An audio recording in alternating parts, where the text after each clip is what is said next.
Hello, this is Jonathan Moody interviewing Sal Lizard. How you doing, Sal? Oh, I'm doing great, Jonathan. I having a good time At this convention? at this convention. But then again, I tend to have fun at these things anyway. It gives me a chance to play. How many conventions do you go to? Well, I routinely go to 5 or 6 a year anyway. Oh, wow, that's amazing. I want to promote real quick. We got Sal Lizard is the Vampire Santa. That's awesome. That's really cool. You know, it started out as a little bit of a fluky thing. I was going to horror conventions, trying to sell various character shots and things I'd done. And one day I just happened to have some Santa photos with me because I do play Santa a couple of months a year. And I tossed them out on the table, and all of a sudden people started buying my Santa photos at a horror convention. It really surprised me. So one time I was at another horror convention in Ohio, and somebody asked me if I'd do some virtual Christmas cards, so I had my Santa suit.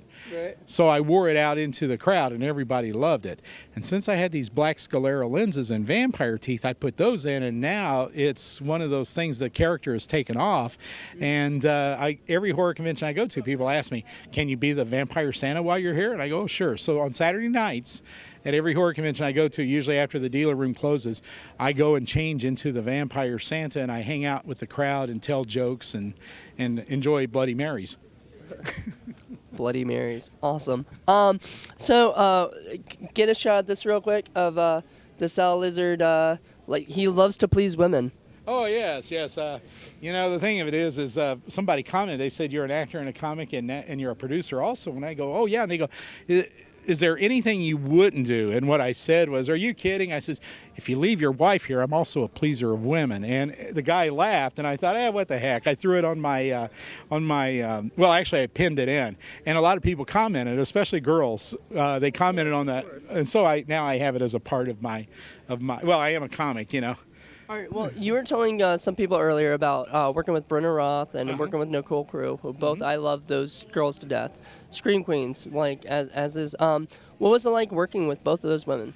Well, I tell you, Brenna was a trip to work with, and one of the things that happened was during the movie of we were shooting Hillbilly Bob Zombie. What happened was this one right here. What happened was Brenna was playing my wife, and we both decided to stay at the producer's house that night. So I put it on my website that I slept with Brenna Roth. Unfortunately, there was no fun stuff going on, but I figured, what the heck. When I woke up the next morning and she goes, what are you smirking about? I said, I just realized I can tell people I slept with you. She goes, well, technically, and I go, technically my butt. I says, you're half my age. You don't think I'm going to be bragging about that? That's awesome. So I put it on my website, and it said I slept with Brenna Roth. And of course, in the story, I tell that nothing happened, and I talk about the film and stuff. But she told me when she saw me about 7 months later, she goes, every time I go to a film audition, people go, did you really sleep with that old guy? And I said, oh, I'm sorry. I hope I didn't hurt you. She goes, it just showed me what idiots those guys were, that they'd read the headline and assume the rest. Yeah.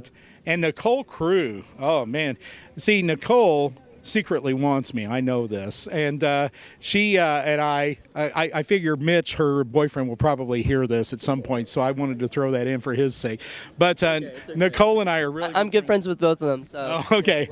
Well, Nicole and I are friends, and as a matter of fact, she was in my movie that I produced called Next Door, and.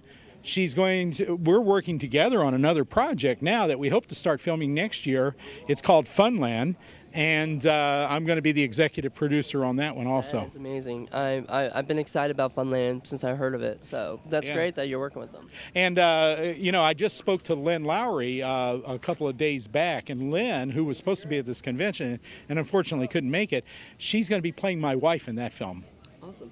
Real quick, I want to talk about, Creatures of the Hillbilly Lagoon and Feeding of the Masses, 2 movies that Richard Griffin worked with you on. Yeah. What was that like? Richard's is a great guy, and he's got a little bit of a twisted mind, I think. And Richard, I hope someday you hear this, because you know what a big fan I am of you. But when I had an opportunity to be in Feeding the Masses, I showed up right after doing the Scottish festival in Rhode Island. So I had my kilt on. So I get dressed and I wind up being a zombie in the school bus scene. And Richard comes up to me later and he goes, I saw you earlier in your kilt, and I've never seen a film with a kilted zombie. Would you like to come back tomorrow and be the first kilted zombie on film. So I said, oh, sure, why not? So I'm recognizable as a kilted zombie in that. And then later, I brought my nephew back for another day to be a zombie, so I wound up becoming a third zombie in that film. And then Richard actually wrote a small part for me as a scientist. So I appear as 3 zombies and a scientist in that film. 3 zombies and a scientist. That's amazing. And Creatures of the Hillbilly Lagoon. I love that movie, by the way. That was originally entitled Seepage. And I remember that on, actually, I think it was on IMDb, if I'm correct. Right. And then what happened was I wound up being a store owner in that. Richard brought me back for that film. And it was a great part. I really enjoyed it. And there I met William DeCoff. He was in both films also. Yeah. And William is now writing a film about me called The Vampire Santa. And right. Awesome. And so it's an anti-hero story about Santa, who basically is a vigilante for those who would abuse children. That's awful. Yeah, it's funny. It's funny. Well, he's Santa during the daytime, still taking care of the children, but then at night when he sees somebody like giving drugs to a child or whatever, or doing something like beating a child, suddenly it's lunchtime for Santa. The thing of it is there's just not enough hours in the day between all the traveling and working on comedy routines and trying to work on my figure at the gym.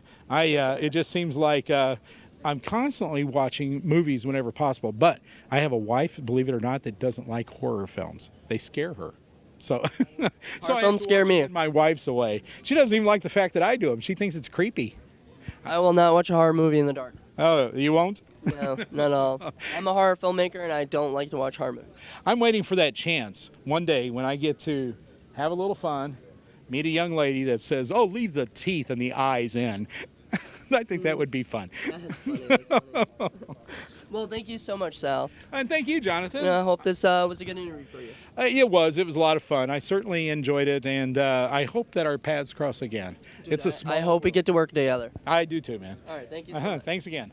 And as I always say, be good for goodness sake, and if you can't, call me.